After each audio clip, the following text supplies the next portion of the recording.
JM Fiang, kaya pala, pinanindigan ni Fiang, na si JM, ang best man nito. Fiang, inamin na, sa publiko, na balak niya na palang, mag-voluntary exit noon, sa bahay ni Kuya. Nung natapos ang rap battle nila, ni Jazz.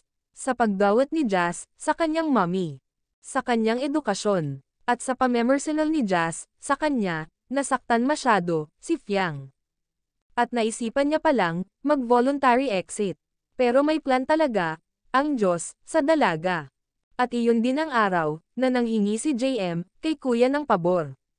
Na kung pwede niyang makausap, si Fiang. Ayon kay Fiang, nan dahil kay JM. Kaya di na niya tinuloy, ang pag-exit, sa BNK.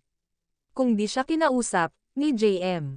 Wala na sana tayong, Fiang Smith, na big winner ngayon. At sa pagiging consistent ni JM, na alagaan, at alalayan si Fiang.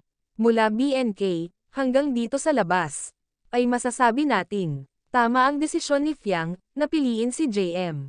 Bilang best friend niya sa BNK, at bilang best man nito. Sa loob ng BNK, at hanggang sa labas. Bonus pa dyan si Binsoy, na naging best friend niya din. Ang triyong ito, ay nakatatak na sila, sa puso ng mga Pinoy.